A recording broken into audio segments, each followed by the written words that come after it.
Bismillahirrahmanirrahim. Alhamdulillah.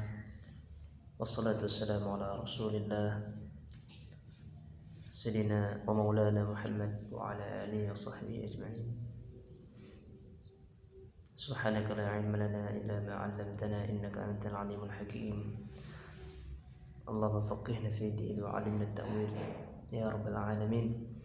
Melanjutkan Bulughul Maram yang ke-13. Bismillahirrahmanirrahim. Wa 'an Abi Hurairah qala Rasulullah sallallahu alaihi wasallam idza waqa'a adh-dhubabu fi sharaki ahadikum falyaghmisuhu thumma liyanzi'hu fa inna fi ahadi janahihi da'an wa fil akhari shifaa'an. Akhrajahu al-Bukhari wa Abu Dawud wa zada wa innahu yattaqi bi janahihi alladhi fihi da'.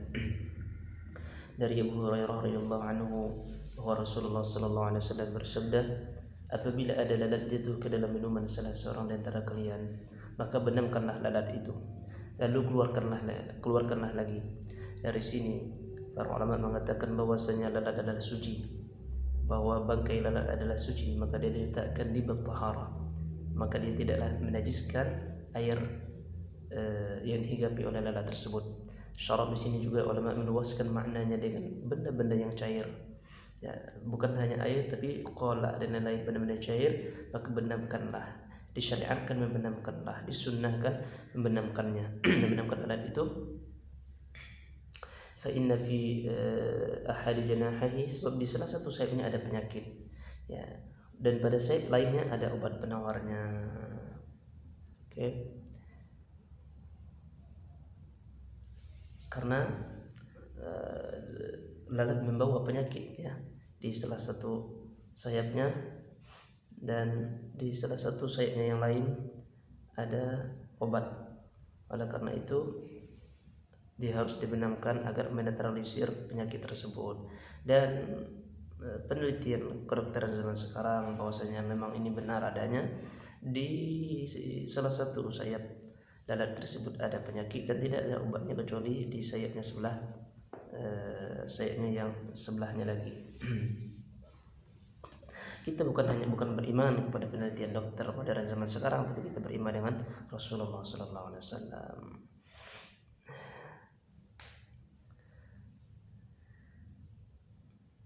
Kemudian di sini juga dikatakan bahwasanya haram untuk memakan lalat. Jadi ketika lalat karena darahnya yang tidak mengalir. Begitu juga para ulama mengkiaskan dengan dengan yang lain seperti nyamuk dan tawon, apalagi lebah dan lain-lain, maka juga dia tidak najis, ya, ketika karena darahnya yang tidak mengalir, maka dia tidak najis ketika dia menjadi bangkai.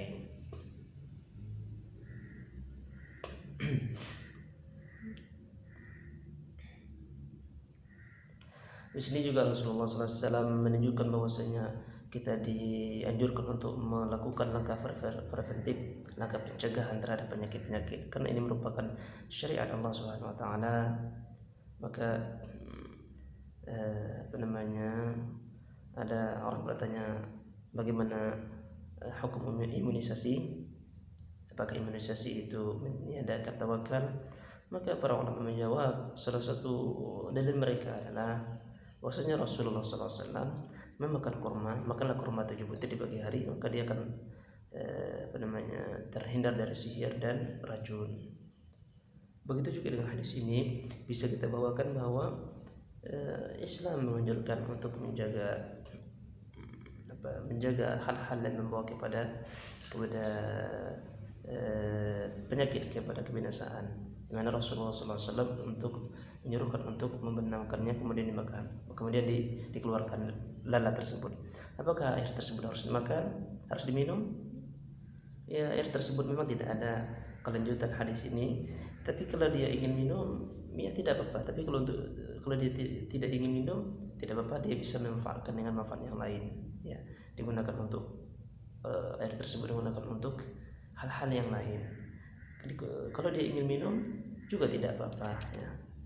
Tidak apa-apa, karena di sini yang bersifat umum, tidak ada larangan untuk minum air tersebut karena dia bukan najis, dan juga dia telah dinetralisir penyakit yang ada di salah satu sayapnya sudah spesial dengan sayapnya yang lain, maka itulah hikmah dibenamkan. Wallahu a'lam bishawab. Maka ada memang sebagian sumber mengatakan mengatakan bahwa lalat yang sebelah kirinya ya racun, sebelah kanannya ya obatnya. Sebelah kiri yang racun, sebelah sayap kirinya yang racun, sayap kanannya jadi obatnya. Wallahu a'lam bishawab. Subhanakallahumma wa bihamdika asyhadu an la ilaha illa anta astaghfiruka wa atubu ilaik. Sallallahu ala sayyidina Muhammad wa ala alihi wa sahbihi wa baraka wa sallam.